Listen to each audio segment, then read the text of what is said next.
మేం అలా చెప్పలే. ఉమ్మడి రాజధాని వ్యాఖ్యలపై మంత్రి బొత్స సమాధానం ఇది.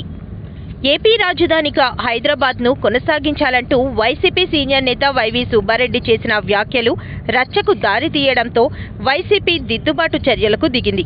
ఉమ్మడి రాజధాని వ్యాఖ్యలపై మంత్రి బొత్స సత్యనారాయణ బుధవారం మీడియాతో మాట్లాడుతూ హైదరాబాద్ ఉమ్మడి రాజధాని అనేది తమ పార్టీ విధానం కాదని అన్నారు.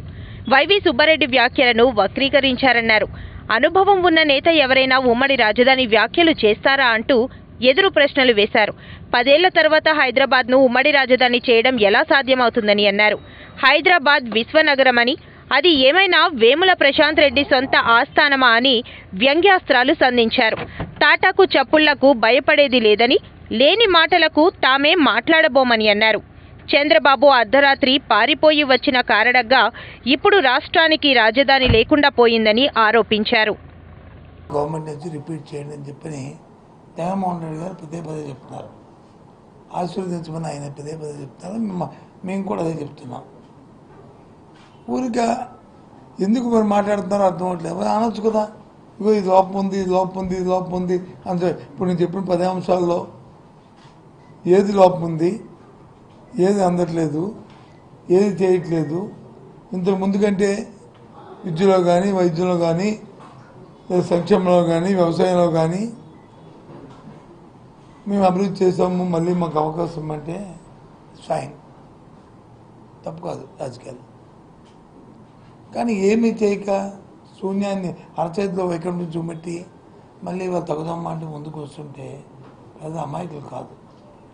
అందుకే జగన్మోహన్ రెడ్డి గారు వచ్చి ఇక్కడ మనకి సభ జరిగింది, పార్టీ కార్యక్రమం సిద్ధం భీముల్లో వేలాది కొద్దిగా లక్షాది కొద్దిగా వచ్చారు కార్యకర్తలు, ప్రధాని. అవునా కదా చెప్పండి. ఇప్పుడు వచ్చి మళ్ళీ ఇవాళ ఏం మాట్లాడతారో మన ఏరియాలో జరిగింది, ఏ రకంగా వచ్చారు, ఏం మాట్లాడతారో అర్థం అవ్వదు. కాబట్టి దయచేసి అన్నీ పట్టుకొట్టుకొని కన్స్ట్రక్టివ్గా ఏదైనా మాట్లాడినప్పుడు పూర్వపరాలతో, ఎందుకంటే కొత్త వాళ్ళు మాట్లాడితే పర్వాలే, పాత వాళ్ళు మాట్లాడినప్పుడు 14 సంవత్సరాలు వచ్చి రాష్ట్రం పరిపాలించినప్పుడు నా పరిపాలన జరిగిందని కంపారిజన్ చెప్పుకోవాల్సిన అవసరం ఉంది. దాన్ని వేగంగా మాట్లాడడం మాత్రం అది సాంప్రదాయం కాదు, ప్రజలు దాన్ని హర్షించరు. కాబట్టి దయచేసి కన్స్ట్రక్టివ్గా ఏదైనా ఒక చెప్పదలుచుకుంటే కంపారిజన్ చేస్తూ చెప్పండి, దానికి సరైన వివరణ ఇస్తాం, సమాధానం చెప్తాం అని మీ ద్వారా ప్రతిపక్ష పార్టీ అని తెలుగుదేశం, ముఖ్యంగా తెలుగుదేశం పార్టీకి తెలియజేస్తున్నాను. చెప్పండి, ఇంకేం కాదు. ఈ రాష్ట్రాన్ని 5 ఏళ్లలో చెడగొట్టింది సరిపోదా? ఇప్పుడు రేవంత్ రెడ్డి పాలనను కూడా చెడగొట్టడానికి జగన్ పన్నాగం పట్టి ఉమ్మడి రాజధానిని మళ్ళీ కొనసాగించాలనే విషయాన్ని తెరపై తెచ్చారు అని ఇప్పుడే జస్ట్ నాడి వీరభద్రరావు గారు కూడా ఒక స్టేట్మెంట్ ఇచ్చారు. నాడి వీరభద్రరావు ఇచ్చినా ఇంకొకరు ఇచ్చినా ఉమ్మడి రాజధాని కొనసాగించిన స్టేట్మెంట్ ఎవరు ఇచ్చారు? చెప్పండి, అంతే అడుగుతున్నాను. 10 సంవత్సరాలు ఉమ్మడి రాజధాని, 10 సంవత్సరాలు ఉమ్మడి రాజధాని, 10 సంవత్సరాల్లో అర్ధరాత్రి వచ్చి పరిగెట్టి ఓటుకు నోటు కేసులో వచ్చి అక్కడ వదిలేసి కట్టుబాట్లతో ఇంటికి వచ్చేసాము, చేసిన దొంగ పనికి వచ్చేసాము. అది వాస్తవం కాదా? అది దానికి మళ్ళీ సుబ్బారెడ్డి గారు ఏం చెప్పారో, ఆయన ఏమన్నారో ఒకసారి పరిశీలించుకుంటే తెలుస్తుంది. పెట్టుబడుల సాధనలో దేశ సగటు కన్నా ఆంధ్రప్రదేశ్ ముందు. విశాఖపట్నంలో జరిగిన గ్లోబల్ ఇన్వెస్టర్స్ సదస్సులో భాగంగా వచ్చిన మొత్తం ఒప్పందాల్లో 19% పెట్టుబడులు సాధన జరిగింది. ఇది దేశంలోనే సగటు పెట్టుబడుల సాధనతో పోలిస్తే 2% అధికం. దేశ సగటు పెట్టుబడుల సాధన రేటు 17%గా ఉంటే ఆంధ్రప్రదేశ్ కేవలం 1 సంవత్సరంలోనే 19% పెట్టుబడుల ఒప్పందాలను కార్యరూపంలోకి తెచ్చింది మంత్రి Gudivada Amarnath. Some of them are in the pipeline, some of them are in the commissioning. We have almost grounded 2,46,235 crores of investment out of 13.1 lakh crore investment that we have claimed in the Global Investment Summit, which is almost 19% of the investment. I think overall average of grounding of MOUs in the country, and wherever these global investment summits or the partnership summits happen in the country, the average grounding of the MOUs is just 17 to 18% in the country, the average. But within 1 year of time in the state of Andhra Pradesh, we have already grounded 19% of the MOUs that we have done in the Global Investment Summit in the under the dynamic leadership of our Honorable Chief Minister, and we have constituted a committee under the leadership of the Chief Secretary of the state. We are doing continuous meetings. One of the result is the Vesuvius, the swapping of the land. They have requested, they have taken the land almost 5 to 10 years back, I think, 12 years back, and the swapping of the land has not just done because of the different various issues. We are so proactive. We wanted the investors to come down to the state of Andhra Pradesh, that to a company which is having operations almost from the last 20 years in the state, and we need to support people like you. So we are here to support all the industrialists. So we are glad that all the major economy drivers in the country, like Reliance, like Birlas, whatever companies that are there, we are thankful to you. We are there to support you. On behalf of the Honorable Chief Minister of Andhra Pradesh, we are just a phone call away from your issues, and on the Department of Industries, let it be the MSME or the Industries Department. మత్స్యకార వాడ Balija కులస్తులకి 2024లో MLA seats ఇవ్వాలని కోరుతూ BJF press క్లబ్ల Uttarandhra మత్స్యకార ఐక్య వేదిక ఆదివారంలో press meet పెట్టడం జరిగింది. ఈ ప్రెస్ మీట్లో ఉత్తరాంధ్ర మత్స్యకార ఐక్య వేదిక ముఖ్య ప్రతినిధి మాదా మహేష్ గారు మాట్లాడుతూ వాడ బలిజ కులస్తులు అధికంగా ఉన్న విశాఖ దక్షిణ నియోజకవర్గంలో మరియు పలాస నియోజకవర్గం మరియు ఎక్కడైతే వాడ బలిజ మత్స్యకారులు జనాభా అధికంగా ఉన్నారో అన్నింటిలో అన్ని రాజకీయ పార్టీలు వాడ బలిజ మత్స్యకారులకి ఎమ్మెల్యే సీట్స్ ఇస్తే వాడ బలిజ కులస్తులని గెలిపిస్తామని మరియు మరొక ఉత్తరాంధ్ర మత్స్యకార ప్రతినిధి ఉమ్మడి అప్పారావు మాట్లాడుతూ మత్స్యకారులకు ఆదరించని రాజకీయ పార్టీలకి వాడ బలిజ కులస్తులు మద్దతు ఉండదని చెప్పారు. ఈ కార్యక్రమంలో ఉత్తరాంధ్ర మత్స్యకార ముఖ్య ప్రతినిధులు కందుల పైడిరాజు గారు మరియు గరికిన అప్పలరాజు గారు మా రాజకీయ పక్షాన తగిన ప్రాధాన్యత ఇస్తారని అన్ని రాజకీయ పార్టీలకి మేము విన్నవిస్తూ, ఎటువంటి అవకతవకలు పడినా సరే మేము రేపు రాబోయే రాజకీయ ఎన్నికలలో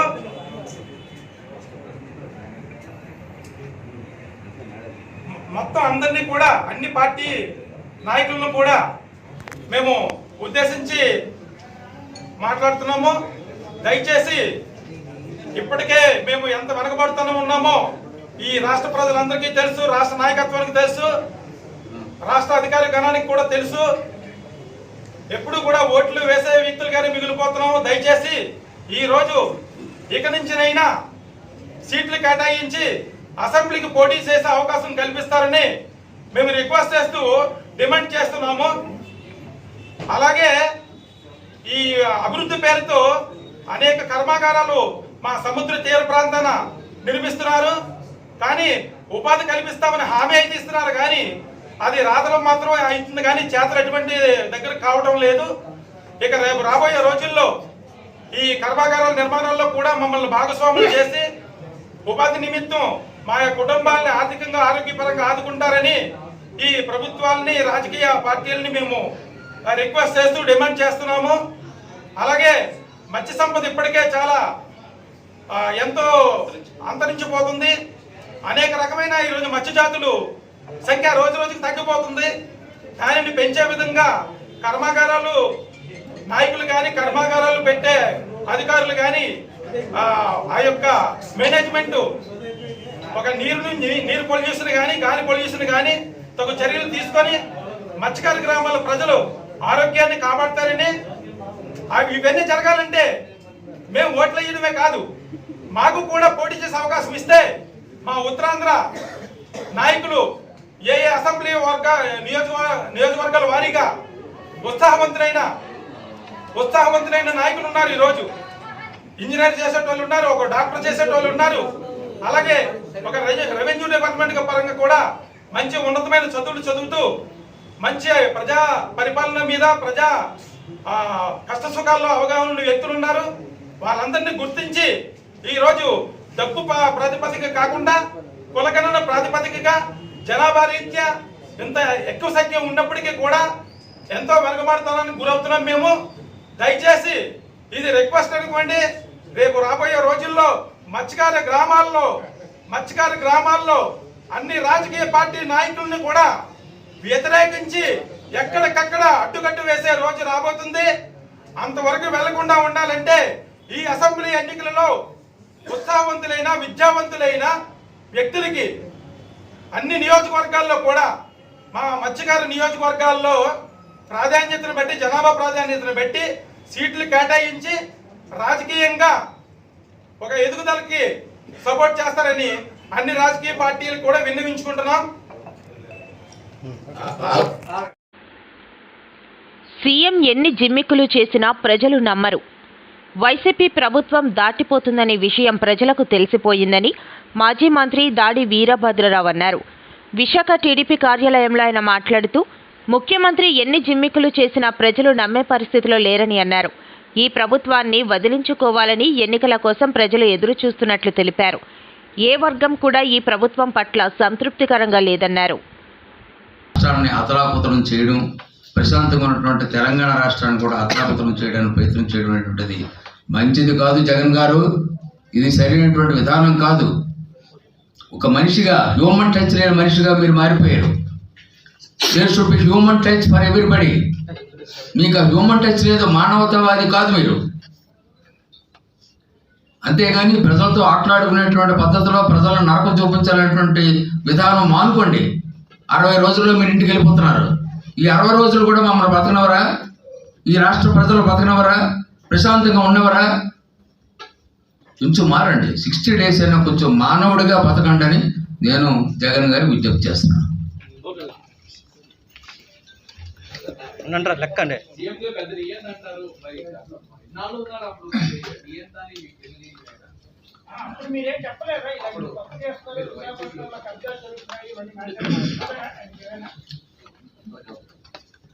నేను చేసినటువంటి ఏకైక తప్పు వైఎస్ఆర్ కాంగ్రెస్ పార్టీలో చేరడం. ఆయన నేను చేరేటప్పుడు చెప్పాను, నేను చేరనండి, మా అబ్బాయి చేరుతాను, మా క్యాడర్ చేరతారండి.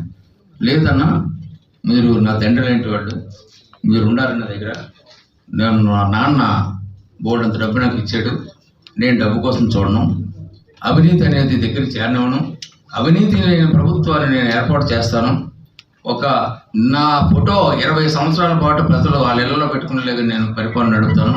నాకు మీరు అండగా ఉండాలి, మీరు చేరాలి, మీరు చేరితేనే నాకు అడ్వాంటేజ్ ఉంటుంది, మీ సలహాలు కావాలి అన్నారు. అయిపోయింది, ఆ వేళతో క్లోజ్. అయిపోయిన తర్వాత ఓన్లీ వన్స్ 5 సంవత్సరాల్లో ఒకే ఒక్కసారి ఆయనతో మాట్లాడటం జరిగింది. అయిపోయింది. తర్వాత ఇక్కడికి వచ్చినప్పుడు, ఎయిర్పోర్ట్కి వచ్చినప్పుడు ఆంక్షలు, మొన్న వచ్చినప్పుడు కూడా లాస్ట్ 8 months బ్యాక్ వచ్చినప్పుడు కూడా ఎయిర్పోర్ట్కి అదాని ఏదో ప్రాజెక్ట్ ఇనాగ్రేషన్కి వచ్చినప్పుడు అంతా బాగుందా అన్న అన్నాడు. ఎన్నాళ్ళు బాగుందని చెప్తాం, బాగోలేదండి అని చెప్పాను. అన్నాడు. పక్కన సుబ్బారెడ్డి గారు ఉన్నారు, అదేంటి అన్నారు, ప్రజలు నరకం చూస్తున్నారండి అని చెప్పాను. ఎందుకంటే ఏం చెప్పాలి, ఒక్క సెంటెన్స్లో ప్రజలు నరకం చూస్తున్నారండి మీ పాలనలో అని చెప్పాను. ఏం చిన్నా ఏంటి ఇలాగంటున్నా, అంత బాగుందనో ఇలాగ ఉన్నదటి తేడాన్ని ఇలా చెప్తున్నారు అన్నారు. నేను చూస్తాను కదా, చెప్తాను కదా, నేను చెప్తాను కదా అంటారు. ఏం చెప్తారు సార్, నేను కదిపాను కదా, మూవ్ చేశాను కదా, చెప్పండి. జిల్లా పరిస్థితి ఎలాగుందో చెప్పండి. ఒక రాష్ట్ర సంగతి నాకు అక్కర్లేదు, జిల్లా పరిస్థితి ఎలాగుందో చెప్పండి. అంటే చిన్న నువ్వు దాడన్నతో మాట్లాడి నేను తీసుకుని నా దగ్గర మనం మాట్లాడుకుందాం అన్నాడు. అంత ఫాస్ట్. ఆయన చెప్పింది అబద్ధం నాకు తెలుసు. ఇది అలా చెప్తారు. ఆ తర్వాత కేఎన్ఆర్ అని పిఏ ఉంటాడు. ఆ పిఏ సార్ ఇందాక వీరభద్రరావు ఫోన్ చేసి రమ్మనంటే కన్ను గెడతాడట. అది అంటే ఆ ఊసేది కుదరదని చెప్పి ఇక్కడ అందరికీ ఎక్స్ఎమ్ఎల్ఏస్ అందరికీ ఎటువంటి మర్యాద, నాకు ఒకటికే కాదు, అందరికీ ఇదే మర్యాద. ఈ విధంగా ఆయన ఎవరి మాట వినరు, ఎవరిని అడగరు. ఆయనకి సలహాదారులను పెట్టుకున్న వాళ్ళు కూడా దగ్గరికి చేరనివ్వరు. తెలుసు కదా, సలహాదారు రామచంద్రమూర్తి గారు ఏం చేశారు, ఆయన పాపం సలహాదారు కింద నియమింపబడిన తర్వాత జర్నలిస్టు, సీనియర్ జర్నలిస్ట్, ఆయన ఏదో ఎడ్యుకేషన్ గురించి కొన్ని పాలసీల గురించి మాట్లాడితే, అన్న నీకేదో కారు ఇచ్చాను, జీతం ఇస్తున్నాను, హాయిగా ఉండు, నువ్వు అన్ని రెడీ అని నాకు సలహాలు చెప్పకని చెప్పాడు. ఈ విధంగా నియంత అంటే మామూలు నియంత కాదు, ప్రజలను కలవండి. టీడీపీ జాతీయ ప్రధాన కార్యదర్శి నారా లోకేష్ తాజాగా జగన్ సర్కార్పై నిప్పులు చెరిగారు. వైసీపీది దున్నపోతు ప్రభుత్వం అని విమర్శించిన ఆయన యాత్ర 2 ఒక చెత్త సినిమాని దుయ్యబట్టారు. మన్యం జిల్లాలో జరిగిన శంకారావం సభలో లోకేష్ మాట్లాడుతూ కలుషిత నీరు త్రాగి మృతి చెందిన కుటుంబాలకు కూడా పరామర్శించిన దిక్కుమాలిన సీఎం జగన్ అని ఆగ్రహం వ్యక్తం చేశారు. పేదల జీవితాలతో ఆడింది చాలదా జగన్ అని ప్రశ్నించారు. ఆడుదాం ఆంధ్రాలో కూడా జగన్ కపట రాజకీయాలనే ఆరోపించారు.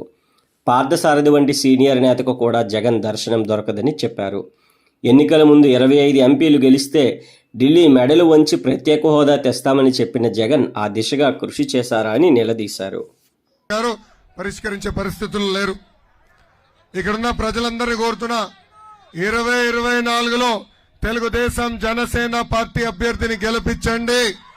నేను ఇవ్వబోయే హామీలన్నీ వ్యక్తిగతంగా నిలబెట్టుకునే బాధ్యత నేను తీసుకుంటా. మొదటిది, తెలుగుదేశం జనసేన ప్రభుత్వ అధికారంలోకి వచ్చిన మొదటి 2 సంవత్సరాల్లో 100 పడకల హాస్పిటల్ మేము పూర్తి చేస్తాం. పెద్దలు కోరినట్టు సాగునీటి ప్రాజెక్టులన్నీ యుద్ధ ప్రాతిపదికంగా మేము పూర్తి చేస్తాం. రద్దయిన జియో నంబర్ 3 మళ్లీ తీసుకొచ్చే బాధ్యత నేను తీసుకుంటాను. ఐటీడీఏలకి అవసరమైన మేరకు నిధులు కేటాయించి బలోపేతం చేసి తాండాలో నివసిస్తున్న గిరిజనులకు ఇల్లులు కూడా కట్టించే బాధ్యత మేము తీసుకుంటాం. ఇంకా లారీ బిజినెస్ పైన ఇక్కడ చాలా మంది ఆధారపడి ఉన్నారు. లారీ డ్రైవర్ని ఓనర్ని నేను కలిశాను.